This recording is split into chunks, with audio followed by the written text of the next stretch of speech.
Hoje é 1º de maio, Dia do Trabalhador. Primeiro, parabéns a todos os trabalhadores do Brasil. E quando eu digo trabalhadores, eu digo eu, você, pessoas que trabalham em prol do país. Não digo esses bolsominions que querem voltar ao trabalho e que trabalham em prol do vírus e do genocídio e da morte. Para eles não. Para eles não tem feliz 1º de maio, para eles não tem feliz nada. Agora vamos falar sobre a briga.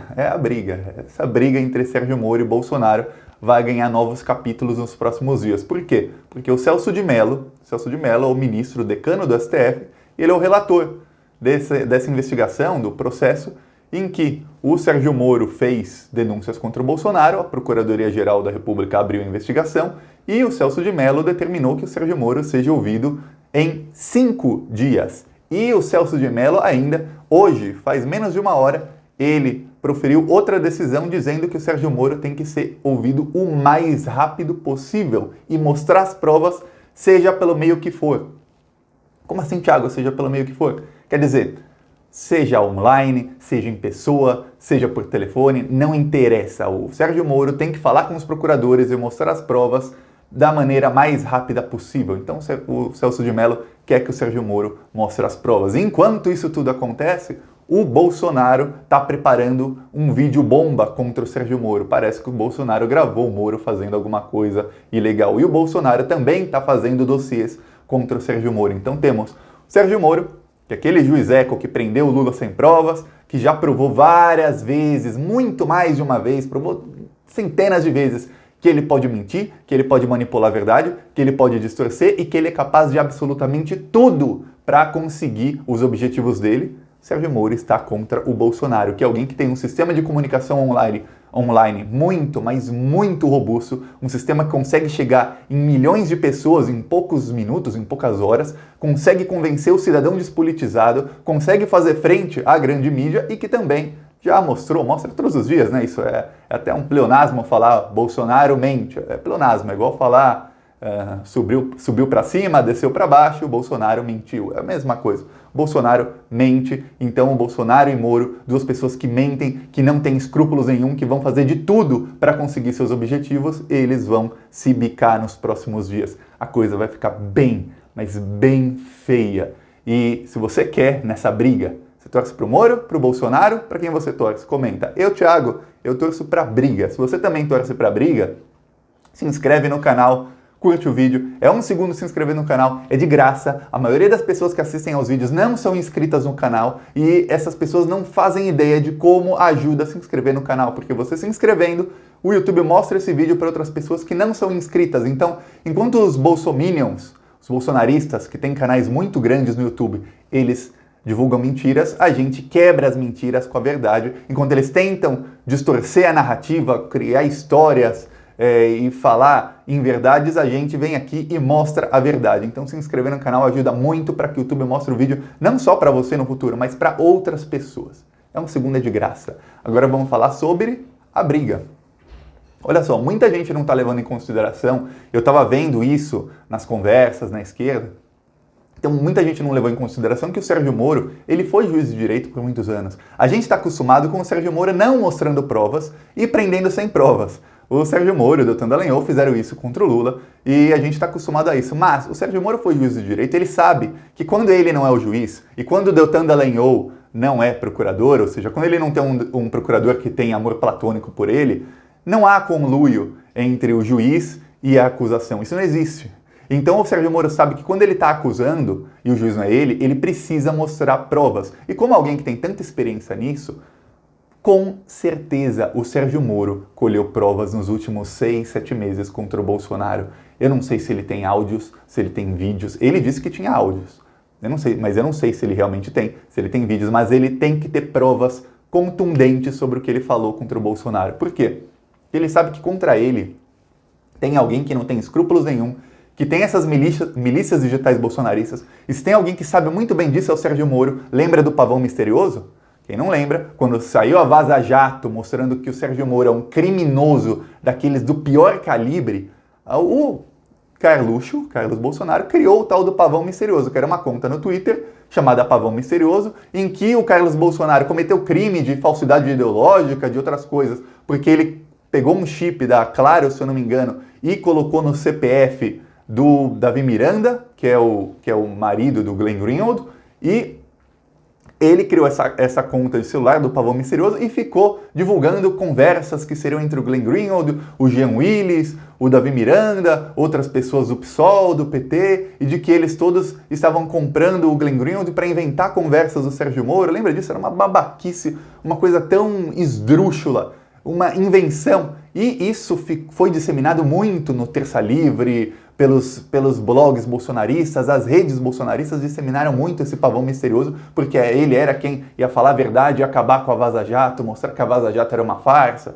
Pois bem, o Pavão Misterioso caiu no esquecimento, foi realmente só mais uma das mentiras que passaram impunes do bolsonarismo, estão impunes até agora, e não aconteceu nada com eles. E depois, quando o governo prendeu os hackers, quando a Polícia Federal achou os hackers que realmente pegaram as mensagens do Sérgio Moro, e os hackers inocentaram o Glenn, o Pavão Misterioso ficou comprovado que era uma mentira, e a Polícia Federal está investigando o Carlos Bolsonaro e todo mundo que criou esse Pavão Misterioso, assim, a passos de tartaruga. Imagina uma tartaruga sem pernas, é isso. Essa é a velocidade com que a Polícia Federal de Sérgio Moro e agora de Bolsonaro está investigando os crimes do Pavão Misterioso. Pois bem, o Sérgio Moro, naquela época, ele já sabia que havia milícias digitais bolsonaristas, já sabia que isso tudo era feito do terceiro andar do Palácio do Planalto, já sabia que outras milícias milícias digitais, que atuam na internet, outras estão no gabinete da Carla Zambelli e do Eduardo Bolsonaro. Inclusive, ele foi padrinho de casamento da Carla Zambelli, então o Sérgio Moro sabe muito bem como é o esquema bolsonarista. Talvez até por isso ele tenha demorado tanto e tenha saído do governo na hora certa, quando o Bolsonaro estava mais enfraquecido, que foi na semana, logo após o Bolsonaro ter feito um discurso na frente do quartel. O Bolsonaro estava enfraquecido, todo mundo estava pedindo impeachment, o Sérgio Moro saiu atirando. Então ele saiu no momento mais oportuno porque ele sabia disso. Então o Sérgio Moro, ele sabe que ele precisa de provas. O Sérgio Moro tem 5 dias, agora 4, para mostrar essas provas. Quando ele mostrar a prova, ou talvez antes, o Bolsonaro vai soltar um vídeo bomba. Quando o Sérgio Moro estava dando entrevista para a Veja, o Sérgio Moro foi capa da Veja de hoje, e ele deu entrevista para a Veja. Durante a entrevista, em algum momento ele recebeu uma mensagem. E o repórter da Veja falou que o Sérgio Moro olhou a mensagem, fez uma cara feia e ficou com uma cara de preocupado. E o repórter perguntou o que foi. Aí ele, o Bolsonaro vai soltar um vídeo bomba contra mim. E aí o repórter até perguntou, o seu ministro, ainda chamando o Moro de ministro, seu ministro, você, apesar de ele ser ex-ministro, você sabe do que pode se tratar isso? E o Moro fez que ia responder, mas não respondeu. Então o Moro deve saber o que é esse vídeo bomba e, pela cara de preocupado, segundo o repórter, ele ficou preocupado com esse semblante o resto da entrevista todo. Ou seja, deve ser alguma coisa bem ruim para o Sérgio Moro. Eu vi até, nos últimos dias, bolsonaristas revivendo a Vaza Jato. Eu vi bolsonaristas que descobriram que o Alexandre de Moraes, o STF, foi advogado de uma companhia que era ligada ao PCC, não sei quantos anos atrás. Os bolsonaristas estão descobrindo coisas que nunca foram problema para eles, mas agora que eles têm novos inimigos, eles estão descobrindo novas coisas. E os bolsonaristas sabem que eles têm uma bomba relógio na mão. Hoje o Washington Post, que é o segundo maior jornal dos Estados Unidos e um dos 5 maiores do mundo, o Washington Post, e um dos mais respeitados também, colocou em editorial, falou em editorial, ou seja, a opinião do jornal, que o Bolsonaro está destruindo o Brasil e que o Bolsonaro tem uma bomba relógio nas mãos. A bomba relógio é o número de mortes por Covid-19 que devem explodir nos próximos dias, nas próximas semanas. Por quê? Que até hoje, o número de mortes, 5.600 pessoas, 5.900 pessoas morreram até o momento. Números oficiais. Eu, Thiago, tenho convicção de que já foram mais de 10, 12, 15 mil. Você também deve ter essa convicção. Deixa nos comentários se você acha isso ou não.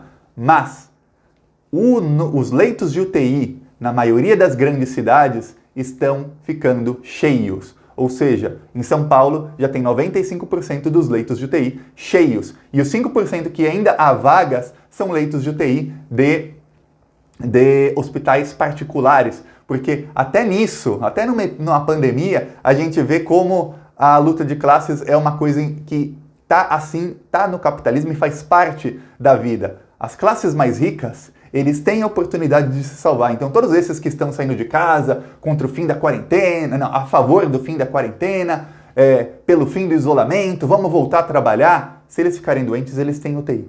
eles ainda têm UTI, porque eles podem pagar por UTI. Alguém pobre já não tem mais. Então essas pessoas vão começar a morrer nos próximos dias muito, porque alguém precisa de UTI, não tem, morre. Outro precisa de UTI, não tem, morre. Alguém teve um ataque cardíaco, vai morrer, não tem UTI. Alguém teve acidente de carro, de trânsito, se tiver isolamento, há menos acidentes de carro, de trânsito, porque não tem gente na rua. Mas alguém sofreu acidente doméstico, de carro, de trânsito, qualquer coisa, não tem UTI, vai morrer.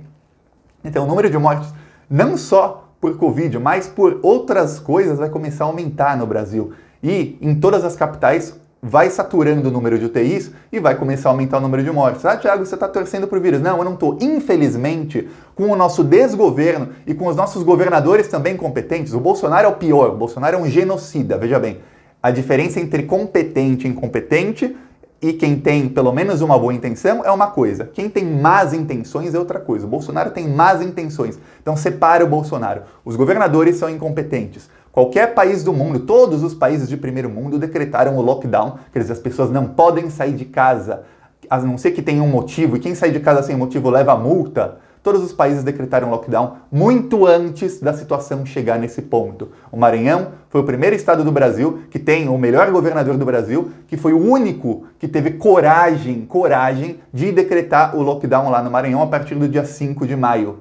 Os outros estados não. Então São Paulo, que não tem mais UTI para gente pobre, nem pensa em lockdown. Ah, vamos fazer na semana que vem. A Itália, a Espanha, os Estados Unidos, Nova York, por exemplo, esses lugares onde estão em situações trágicas, eles decretaram lockdown muito antes do número de UTI ficar saturado. E o Brasil só vai decretar depois que saturar o número de UTIs. Então imagina, se você acha que em Nova York, que na Espanha, que na Itália foi uma tragédia, a tragédia que acontecerá no Brasil é 100 vezes pior. E o bolsonarismo continua com fake news, falando, ah, mas no calor o vírus morre. Mentira, se morresse, não estava morrendo tanta gente em Manaus. Eu morei na República Dominicana, que é um lugar quente, faz 35 graus no inverno, faz 40 no verão. Uma umidade enorme, é o pior lugar do mundo para qualquer vírus de gripe. Você não pega gripe lá. Tá morrendo gente lá, mas muita gente. É um lugar quente. Manaus é um lugar quente. Tá morrendo vírus em lugares quentes. A África, tá morrendo gente na África. Tá chegando lá, mas tá morrendo gente. Então não adianta, não há desculpa. Ah, tem a cloroquina. Não, a cloroquina mais mata do que morre. Quem diz o seu Thiago são as universidades. Então o Bolsonaro tem uma bomba relógio, ele tem o Sérgio Moro com outra bomba relógio, o Bolsonaro vai ser obrigado a mostrar o exame dele. Ele pode falsificar o exame? Pode, mas aí é outro crime pelo qual ele sabe que será julgado no futuro. E para falsificar um exame, ele vai depender de muita gente que vai ter que calar a boca. Primeiro, todo mundo que viu o exame anterior dele vai ter que ficar caladinho. Segundo, todo mundo que viu o exame novo falsificado vai ter que ficar caladinho. É muita gente para você comprar o silêncio. A gente às vezes acha que a vida é como um filme, que é tudo fácil. Vou comprar o silêncio de 100 pessoas, todo mundo caladinho. Não é, a vida não é igual um filme. Por isso que as coisas dão errado. Então o Bolsonaro sabe que ele está cercado. O Bolsonaro só tem um pilar de sustentação. Eu falo, é o mesmo que eu falei uns dias atrás. É a comunicação deles. Quebrando a comunicação do Bolsonaro, ou tendo na esquerda ou em qualquer lugar uma comunicação do mesmo nível ou de um nível parecido que possa fazer frente ao bolsonarismo, o Bolsonaro acaba. Então, às vezes eu acordo de manhã e eu penso, putz, parece que esses últimos anos foram todos foi tudo um pesadelo. Parece que eu vou acordar em 2014, logo depois da eleição da Dilma, e que tudo que passou de 2014 até 2020 foi só um grande pesadelo, mas um pesadelo daqueles que quando você acorda você fala, nossa, que pesadelo imbecil, que coisa idiota, é claro que isso jamais aconteceria. E aconteceu. Bolsonaro, pandemia, Bolsonaro mentindo, as pessoas acreditando. Hoje, enfermeiros estavam fazendo um protesto pacífico, silencioso, protesto silencioso, não estavam nem fazendo barulho, na Praça dos Três Poderes, em Brasília, que é ali onde tem o Congresso, o STF e o Palácio do Planalto, e bolsonaristas foram lá agredir, bater nos enfermeiros que estavam protestando por melhores condições de trabalho, porque os enfermeiros não têm máscara, não têm EPI, que é o equipamento de proteção individual, não tem nada, eles só queriam melhores condições de trabalho. E os bolsonaristas foram lá sem máscara, gritar na cara dos enfermeiros, contaminar os enfermeiros, porque eles devem também ter o vírus. Então é uma coisa horrível, parece realmente um pesadelo, mas isso vai passar. O bolsonarismo está murchando, murchando e murchando. Vai ficar para a história. O dever da esquerda, quando voltar ao poder e quando isso tudo acabar, é não deixar as pessoas se esquecerem, é focar principalmente em comunicação. Ah, Thiago, a esquerda tem que focar em fazer, em mudar o sistema político, em mudar isso, em mudar aquilo. Não, a esquerda tem que focar em comunicação para ganhar a eleição e para ganhar a maioria. Depois que você ganha a eleição e ganha a maioria, você pensa no resto. O resto está na cabeça de todo mundo que a esquerda tem alguma solução ou tem ideias boas para o Brasil. Mas para colocar essas ideias em prática, não adianta você ter a ideia boa e você não ganhar a eleição. De boas intenções o inferno está cheio. Boa intenção não faz nada. Você tem que ganhar a eleição. E a esquerda não pensa nisso. A esquerda nunca pensou nisso. A esquerda sempre pensou apenas em ganhar a eleição para presidente. Nunca pensou em eleger uma maioria. E quando eu digo maioria, eu estou falando de 257, que é a maioria no Congresso. 257 deputados de esquerda. É isso que a esquerda precisa pensar e esse é o grande desafio da esquerda para o futuro, porque o bolsonarismo vai acabar. Acredite, eles vão se autodestruir. E, como se não bastasse, eles são muito burros. Eles são muito, muito burros. É o Olavo de Carvalho, Carlos Bolsonaro, Eduardo Bananinha, Jair Bolsonaro. É gente burra. Se esse pessoal não tivesse esse sistema de comunicação tão forte como eles têm, que foi criado pelos ingleses, pelo Steve Bannon, eles não ganhavam nem eleição para síndico de prédio. É isso, gente. E você pode até discordar de uma coisa ou outra, mas deixa o seu comentário. Gostou do vídeo? Curte, compartilha e se inscreve no canal. Muito importante se inscrever no canal. Falou!